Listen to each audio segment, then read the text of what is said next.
Your Grace, Shaelmars are dangerous creatures, even to knights in full-plate armor. Nonsense. In Toussaint, knights have battled beasts for mere glory since time immemorial. True. Guillaume suffered a few bumps, scars, and bruises, but in return gained eternal glory as he who slew the monster. What about the crowd? Say the Shaelmar had vaulted into the stands.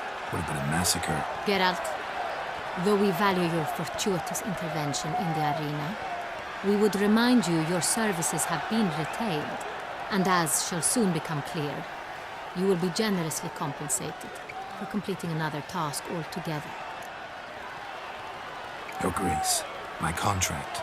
I'd like to discuss it. Naturally, but not here. We shall need Damien. He led the investigation pending your arrival. But wherever could he be? Come, we must find him.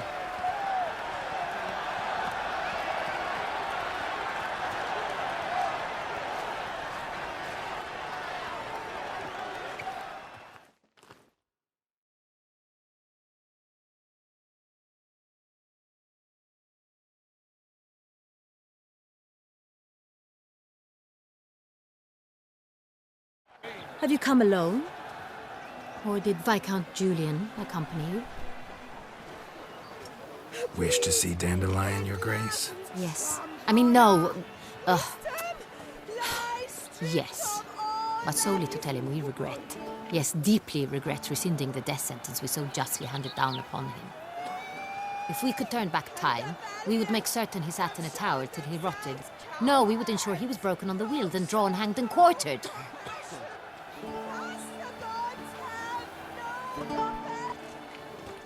Ah, the very man we would entrust with these tasks. Damien de la Tour, captain of my personal guard. Your Grace, Witcher. Greetings. Sorry to have to tell you, but the guardsman handling the last victim's body... I know already. The creature in the cellar of Corvo Bianco. Was it the beast? No, a Bruxa, a kind of vampire. Not the beast, but tied to it in some way. You know this how? Through careful analysis of the evidence, both on the riverbank and at Corvo Bianco. Do you mean to insinuate the investigation thus far has been sloppy? Geralt insinuates nothing of the sort. We must listen to him attentively. I examined the body of the beast's last victim. Might have found something, need to analyze it. A quiet place, that's what I could use most right now. And maybe the help of an alchemist or a mage. Also like to hear all you know about the previous victims. Take it Sir de la Tour is my man for that. Firstly, call me Damien, please. Secondly, you should know I spoke against summoning you here. I've heard much about you. You bring trouble, or thus far have, always. And we've enough trouble as it is. Yet we are capable of defeating the beast on our own, without an outsider's help. I've no doubt about it. Damien, we settled the matter of the Witcher's employ some time past. Definitively. Since you have broached it nonetheless, let us discuss Geralt's pay. Are the legends true? Do Witchers usually demand that which you find at home, yet did not expect?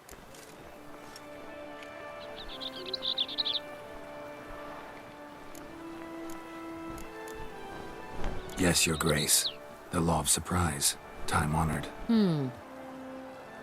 We shall be candid. The surprises we encounter on a daily basis would be of no value to one such as you. What awaits at the palace are edicts to sign and portraits of suitors from far-off lands. I fear you would find little use for either. Thus we've decided you shall receive the deed to a vineyard, Corvo Bianco, and a sum of coin. You will doubtless consider this adequate. Title to the vineyard shall be given to you at once. Surely you'll need lodgings while you hunt. The coin, however, will be yours only once you have slain the beast. Lovely, generous gesture, Your Grace. Corvo Bianco. Isn't it the Duchy's temporary morgue? Is it now? The Chancellery's bungled things again, we fear. not to be left unsupervised for one instant. Yet, in its mood, a morgue should present minimal problems to a witcher. What's more, nothing enhances a wine's reputation better than a grim legend. Thank you, Your Grace. I accept the contract, of course. But as I said before, I'll need some information. How'd it start? Who was the first victim? Crespi was the first to die.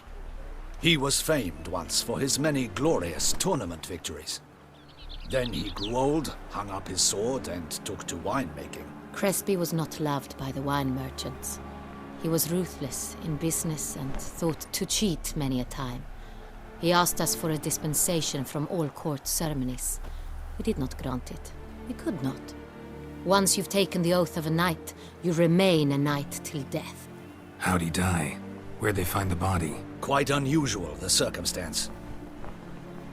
He was at a feast when suddenly one of his fellow feastgoers noticed he was missing. The town watch found him an hour later. On his hands and knees, propped against the town pillory, his sword hanging from his neck. He had died of wounds inflicted with claws, not a weapon. Blows of great force. So he died suddenly, but the body was on its knees, meaning someone posed it. So it seems. Second murder. Tell me what you know. In the city there are certain nooks. No one reasonable ventures there after dark. Ramon Dulac's corpse was found in one such place. With the first murder, terror gripped the city. Its inhabitants grew wary, kept to safe areas. Consequently, news of the second victim came to us from a group of concerned cut-purses. Criminals fear the beast? Telling in a way. Take it you've excluded the possibility that Ramon died at the hands of these bandits. Do you believe me an amateur? Not hands, but claws killed Ramon Dulac. The wound was deep, clean. His body was found in the gutter, dressed in nightshirt and cap, a pillow placed under his head, and his sword replaced by a bed warmer. Ramon Dulac, a knight who but a dozen years past was an advisor to our father, the Duke. Someone went to a lot of trouble to make him look ridiculous. Maybe revenge was the motive. It's not out of the question. Dulac had shady dealings with the criminal underworld, but no one ever came forth with concrete proof of any misdoings. So, first two victims were knights, best years behind them. The same could be said of the third. Sir Delacroix was wont to claim that in modern times knights face new challenges, enterprise being the latest addition to the chivalric virtues. He made a veritable fortune in the grain trade. Palmerin even nicknamed him Sir de la Stinchi. Found a coin pouch on his body. Contained florins dating from various times, hailing from different provinces of the Empire. Delacroix loved coin, true, but had no patience for numismatics. Lots of similarities between the victims. All the bodies were found in strange places under extraordinary circumstances. Seems the murderer, whoever or whatever it is, has some meaning to convey. These were honorable men. We are horrified by the disdain, the disrespect with which they were treated. These were knights of Toussaint. Blast it. Might be the point. From what you say, none was a model of virtue. Ever considered that's what the beast's trying to draw attention to? All the murdered men were knights who swore fealty to the 5 chivalric virtues. And even if the... Knights of Toussaint swear fealty to what virtues exactly? Honor, wisdom, generosity, valor and compassion. 5 virtues. Why are they so important to your knights? Strange question. Your Grace, forgive me. I'm a foreigner trying to understand another land's customs. You are forgiven. According to legend, the virtues we cultivate were bestowed upon us by the Lady of the Lake. How we truly came to espouse them, none remember. In Toussaint, we believe men of low birth should be simple-hearted and obedient. We expect much more, however, of our knights. They are to be soldiers and courtiers, lords and servants. Thus, the need for clear moral guidelines. At the time of his dubbing, a knight vows to demonstrate throughout his life honor, wisdom, generosity, valor, and compassion. beast seems to be pointing up moral decay, denouncing it. Victims were all humiliated. Might have been murdered to emphasize their lack of specific chivalric virtues. Honor compromised by the pillory. Wisdom by ridicule. Generosity by a coin pouch shoved down a throat. It seems to fit, true, though not perfectly. Can't discount the theory if it's on the lips of everyone in town. Say our reasoning's right. Next murder will be just as showy and denounce the victim's lack of the fourth virtue, valor. We can also assume that victim will be an elder knight. Let's think. At the moment, all the knights are either at the tourney grounds or in the palace gardens. Our annual hare hunt shall begin there shortly. Have you heard of the custom? Milton mentioned something. Seemed excited to prance around in a bunny costume. Not sure why. Hang on. Strange circumstances. A knight advanced in years. The famed cowardice of rabbits. Could it be that simple? Is Milton de Peyrac-Peyren the next victim? Milton also knew Delacroix. Told me so down by the river. Damien! To miss something so obvious. De Peyrac-Peyren, Crespi, Delacroix, and Delac formed a knightly team. It was years ago, but... They were a team? They were close friends, tightly knit, and as such earned the trust of our father, the Duke. We often witnessed him turn to them with delicate matters. Later, their paths diverged. Unlikely to be a coincidence. Beast must know it too. It's a lead, I'm sure. Your Grace, we need to find Milton, immediately. Rather problematic. You see, the garden entertainments are due to start, and he's disguised as the hare, hiding somewhere, waiting for some tipsy courtiers to find him. The hare's hiding place is a carefully guarded secret. We must call off the game, at once. First and foremost, we must remain calm. Damien, order the garden searched immediately, but discreetly. By no means can we disrupt the festivities. Panic will only incite the beast to strike sooner. And you, Witcher, follow me. My gardens, my night, I shall take the fall. A murder is out of the question. I will not allow it. Not near my palace. Horses? Ready our horses!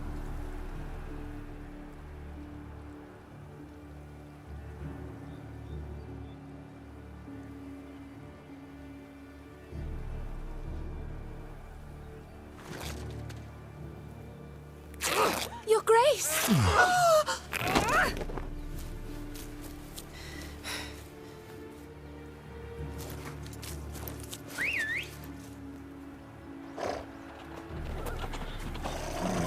What the hell? Why, I should... Your Highness, Mind it doesn't get wrinkled. Onward!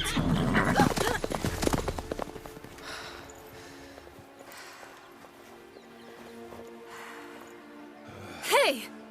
That is silk! Be careful! Give it to me!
Your Grace seems right at home in the saddle. You are the famed Geralt of Rivia. It's her! Our Lady the Duchess! Clear a path!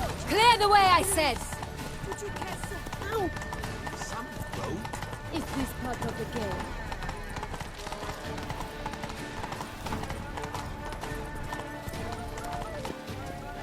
return to traditional... Hurry!